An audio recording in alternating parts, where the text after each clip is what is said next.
नमस्कार दोस्तों, कैसे हो आप सब? स्वागत है आप सबका। मैं हूं बुक लवर और आप देख रहे हो जयपुर बुक ट्यूबर। और यहाँ आपको मिलती हैं बुक से रिलेटेड हर तरह की वीडियोस, वो भी हर मंडे, थर्सडे और सैटरडे को। और आज मैं हाजिर हूँ आप सबके लिए साइलेंट पेशेंट का अगला पार्ट लेके। आज अपन उसके आगे के चैप्टर्स को कंटिन्यू करेंगे। चलो बिना देरी करे वीडियो को स्टार्ट करते हैं। कॉमन रूम में मेरी मरहम पट्टी चल रही थी और यूरी को एलिसिया के साथ मुझे अकेला छोड़ने में पछतावा हो रहा था। मैंने उसको सांत्वना देते हुए कहा कि तुम्हारी गलती नहीं है, ऐसे प्रोफेशन में अक्सर ऐसा हो जाया करता है, तुम खुद को इसके लिए दोष मत दो। यूरी ने कहा कि प्रोफेसर ने मुझे उनके कमरे में मिलने के लिए बुलाया है। ये सब बातें हम बाद में कर लेंगे, पहले आप वहां जाइए। मैंने यूरी की बात मानी। मैं प्रोफेसर से मिलने गया।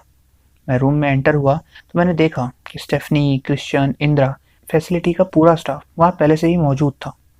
मुझ पर सबसे पहले सवालों के तीर चलाए स्टेफनी ने, जो वहां की मैनेजर थी, और फिर कमान संभाली प्रोफेसर ने। मैं उन्हें समझाने की कोशिश कर रहा था, लेकिन शायद कोई मेरी सफाई सुनना ही नहीं चाहता था। मैंने जैसे तैसे उन्हें यकीन दिलाया कि गुस्सा ही सही, पर कम से कम वो रिएक्ट तो कर रही है, और हो सकता है अगर सब ठीक रहा तो वो बात भी करने लग जाए। दवाइयों के नशे में जिंदा रखकर हम उसे कुछ हासिल नहीं करने वाले। वो ना कभी बोल पाई थी और ना कभी बोलेगी अगर इस तरह से उसे रखा गया तो।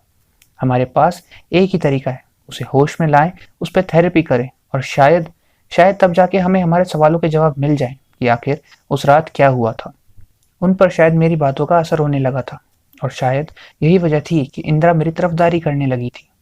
धीरे धीरे प्रोफेसर को भी मुझ पर यकीन होने लगा था।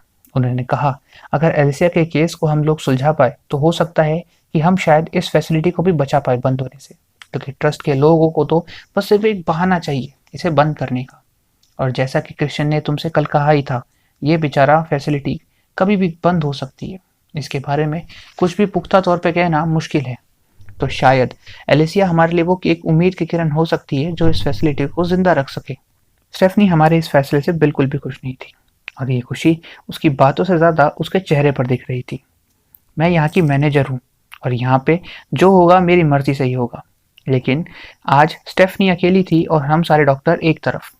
मजबूरन स्टेफनी को हमारी बात माननी पड़ी। मैंने उनसे कहा कि मुझे कम से कम 6 महीने का वक्त दो, मैं आसानी से एलेक्सिया से सब कुछ बुलवा लूंगा। लेकिन वो अड़ गए। उन्होंने बहुत कोशिश करी, लेकिन स्टेफनी ने मुझे सिर्फ 6 हफ्तों का समय दिया। अब मैं सोच रहा था कि कहाँ मैंने 6 महीने कहे थे और कहाँ मुझे सिर्फ 1 डेढ़ महीने का समय मिल रहा था। लेकिन मैं भी हिम्मत कहाँ हारने वाला था। मैं यहाँ एलिसिया के लिए आया था, और उससे पूरी सच्चाई उगलवा कर ही यहाँ से जाऊंगा। मैं हॉस्पिटल में तो सबके सामने इस बात पर राजी हो गया कि मैं 6 हफ्तों में एलिसिया का मुंह खुलवा लूंगा, पर यह मैं कैसे करूंगा मुझे खुद नहीं पता। कैथी अभी तक घर नहीं लौटी थी, और मैं आज दिल दहला देने वाले हादसे से बहुत परेशान हो चुका हूँ जो मेरे साथ दिन में हॉस्पिटल में हुआ था। वहाँ उन लोगों को ज़्यादा चिंता नहीं हो इसलिए मैंने कह दिया कि मैं ठीक हूँ, ऐसा होता रहता है। लेकिन अगर मुझे दिल से पूछो तो सच में डर तो मैं भी बहुत गया था। अब वहाँ पे मैंने 1.5 महीने में सच्चाई उगलवाने की बात भी कह दी और मेरा दिन भी कुछ खास नहीं रहा था। अब टेंशन के मारे मेरा सर फटा जा रहा था। मुझे समझ नहीं आ रहा था कि मैं करूँ तो क्या करूँ।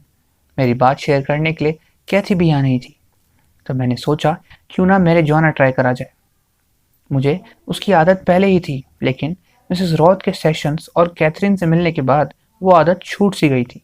लेकिन फिर एक दिन कैथरीन मुझे निकोल की पार्टी में लेके गई, जहाँ उसने मुझे अकेला छोड़ दिया और वो अपने दोस्तों के साथ मशरूफ हो गई।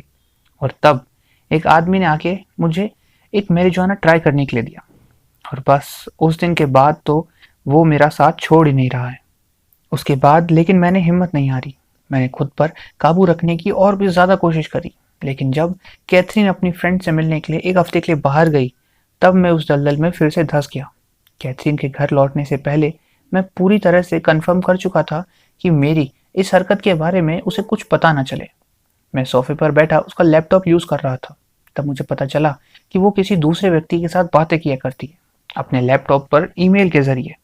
अब ये देख के मेरे पैरों तले ज़मीन खिसक चुकी थी। मुझे कुछ समझ नहीं आ रहा था कि मैं इस वक्त क्या करूं। हालांकि उसे मेरे marijuana लेने के बारे में नहीं पता था, लेकिन वो ऐसा क्यों कर रही है मुझे कुछ समझ नहीं आया। मैं अपने आप पे काबू करने की कोशिश कर रहा था।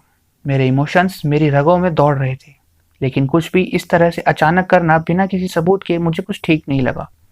मैंने अपने आप पे थोड़ा काबू पाया और वापस वहाँ पे सोने की एक्टिंग करने लगा। अगले दिन मैं फिर से एलेसिया के साथ सेशन ले रहा था। मैं हमेशा की ही तरह उससे बात करने की कोशिश कर रहा था और वो मुझे अवॉइड करने की। मैं उससे बात करना चाह रहा था, लेकिन वो ध्यान नहीं दे रही थी। हमेशा न जाने खिड़की से बाहर क्या देखती रहती, कभी मौसम तो कभी हमारी फैसिलिटी की रेलिंग। मैंने उससे एंगेजमेंट रिंग के बारे में पूछा और उसके हस्बैंड के बारे में भी। तब जाकर उसने आंखों से कुछ मूवमेंट करी। मैंने उससे कहा, मेरी भी शादी हो रखी है, मेरी बीवी का नाम कैथरीन है और मैं उसे प्यार से कैथी बुलाता हूँ। मैं कभी कभी उससे नाराज हो जाता हूँ और कभी नफरत भी करने लगता हूँ, लेकिन जिंदगी तो बैलेंस पर ही चलती है ना। आखिर हमारे अंदर अच्छा और बुरा दोनों तरह के इंसान होते हैं। हर इंसान के दो चेहरे होते ही हैं, और बस फर्क इतना होता है कि हम उनको बैलेंस किस तरह से करते हैं। क्या तुम बैलेंस नहीं बनाती हो चीजों के बीच में? क्या तुम्हें अपने पति से लगाव नहीं था?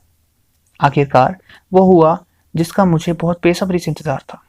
एलिसिया बोली, लेकिन उसने एक ही शब्द कहा, नहीं। उसके बाद वो अपनी कुर्सी से खड़ी हो गई और दरवाजे को जोर जोर से हाथों से पीटने लगी। मुझे लगा ये कहीं कल की तरह वापस मुझ पर हमला ना करते, तो मैंने भी चौकन्ने होकर अपने कदम पीछे उठा लिए। यूरी ने दरवाजा खोला और वो उसे वहां से ले गया। उसके जाने के बाद मैं हमारी बातों को मन ही मन दोहरा रहा था। एलिसिया ने मुझे कुछ नहीं बताया, सिर्फ एक शब्द बोली, नहीं। और मुझे एलिसिया को इतना कुछ बताना पड़ा। आखिर बिना कुछ कहे भी एलिसिया मुझ पर इतनी हावी कैसे हो रही है? इतनी बात तो मैं समझ चुका था कि कैथरीन ने जानबूझकर अपना लैपटॉप और मेल बॉक्स खुला छोड़ा था। शायद वो चाहती थी कि मुझे पता लग जाए, और वो शायद जो सोच रही थी उसे वो मिल गया। हाँ, आखिरकार मुझे पता चल गया। रात को मैं marijuana लेने के बाद वाइन पीने वाला था, लेकिन ग्लास मेरे हाथ से छूट गया। शायद नशा कुछ ज्यादा हो चुका था मुझे, और कांच मेरे हाथ में लग गए। मेरे हाथ से खून बह रहा था और मेरी आंखों से आंसू।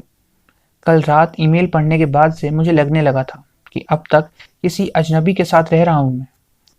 आखिर उन ईमेल्स के अंदर वो सब लिखा हुआ था जो मैं कभी सोच भी नहीं सकता। उन्हें पढ़ने के बाद तो मुझे ऐसे लग रहा था कि मैं कभी कैथी को जाना ही नहीं। आखिर इतना सब हमारे बीच में अचानक से कैसे बदल गया?